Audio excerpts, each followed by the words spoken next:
کرتے ہیں، فاطمہ کبھی شوہر کو ناراض نہ کرنا ورنہ قیامت کے دن تم مجھ سے ملاقات نہیں کر سکتی۔ میرے رسول نے بیٹی کو یہ کہہ کر قیامت تک کی بیٹیوں کو تعلیم دی اور ماں باپ کو یہ پیغام دیا، اگر بیٹی کسی غلط فہمی کی وجہ سے شوہر سے ناراض ہو کر آئے اس کو شے مت دیا کرو، گھر میں بٹھانے کی بات مت کیا کرو۔ نبی پاک صلی اللہ علیہ وسلم کی بیٹی کا گھر کا حال سنا دیا کرو، ایک مہینے تک گھر میں چولہا نہیں جلتا۔ فاطمہ الزہرا کی زبان پہ شکایت نہیں، آج بیٹیاں ماں باپ کے پاس یہ شکایت لے کر آتی ہے، فلاں کا شوہر تو پارکوں میں لے جاتا ہے، میرا شوہر نہیں لے جاتا، فلاں کا شوہر تو فلموں میں لے جاتا ہے، میرا شوہر نہیں لے جاتا، فلاں کے یہاں تو ہر ولیمے میں نیا جوڑا بنتا ہے، میرا شوہر نہیں بناتا۔ اور نادانو، پھر ماں باپ کو طیش آتا ہے، مائیں شے دیتی ہے، باپ کہتا ہے بیٹی تیرا باپ فقیر تھوڑی ہے، بیٹھ، پھر اسے مزہ چکھائیں گے، کوٹ کا زینہ چڑھوائیں گے اور اتنا کیس کریں گے اور وہ کریں گے، ایسا حیران کریں گے کہ اس کا تیل نکل جائے گا۔ واہ رے باپ، تو نے باپ بننے کا بڑا اچھا حق ادا کیا، واہ رے ظالم ماں، تو نے ماں ہونے کا بڑا اچھا حق ادا کیا۔ سنو، شریفوں کی شان نہیں کہ وہ کوٹ تک جائے، ارے مسلمان کی بیٹی وہ ہے جو نماز کے لیے مسجد نہیں جاتی تو اپنے حق کے لیے کوٹ میں کیا جائے گی؟ ہماری بیٹیاں کوٹ میں جا کر اپنے حق کا بھیک نہیں مانگتی، ہماری بیٹیاں وہ ہے، مرد مسجد میں جا کر اللہ کی بارگاہ میں بھیک مانگتے ہیں، لیکن بیٹیاں وہ شان رکھتی ہے، اللہ ان کے لیے بھیک ان کے گھروں میں اتار دیتا ہے۔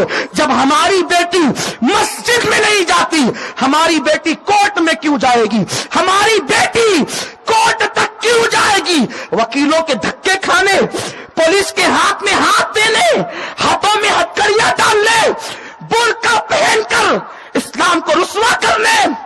کہاں ہو تم لوگ؟ کہاں ہو؟ اگر بالفرض شوہر سے نہیں بنتی، طلاق کی نوبت بھی آتی ہے، کھوٹی کا دعویٰ کرتے ہو؟ ارے تمہیں شرم آنی چاہیے، جس شوہر نے پیر کی جوتی سمجھ کر تمہاری بیٹی کو نکال کے پھینک دیا، تم اس کے پاس بھیک مانگ رہے ہو کھوٹی کا؟ نہیں، ہم یہ نہیں کر سکتے۔ اسلام غیرت کا مذہب ہے، اسلام با غیرتوں کا مذہب ہے۔ وہ اور ہے جو طلاق کے بعد شوہر سے کھوٹیوں کی بھیک جھوٹ بول بول کے مانگتے ہیں۔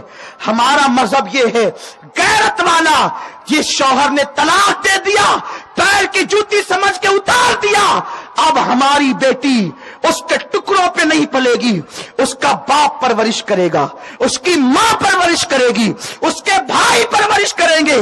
اور سنو، طلاق کے بعد بیٹیوں کا ذہن بنتا ہے کہ اب مجھے دوسری شادی نہیں کرنا، اور اگر کوئی کر لے، عورتیں بات کرتے دیکھا دوسرا شوہر شریف ہوتی تو دوسرا کیوں کرتی؟ جہالت مت کرو، تم شرافت کی بات کرتے ہو، میرے نبی کی بیٹیوں سے زیادہ شریف کون؟ شرافت کو شرافت جن کے قدموں سے ملتی ہے، جن کے گھر میں فرشتے اجازت کے بغیر نہیں آتے۔ میرے نبی کی 2 بیٹیوں کو طلاق دیا گیا، ابو لہب کے 2 بیٹوں کے نکاح میں میرے رسول کی 2 بیٹیاں تھیں، حضرت سیدہ رقیہ سلام اللہ علیہا الف الف مرہ فی کل لمحہ، اور سیدہ ام کلثوم، یہ دونوں بیٹیاں ابو لہب کے بیٹوں کے نکاح میں تھی۔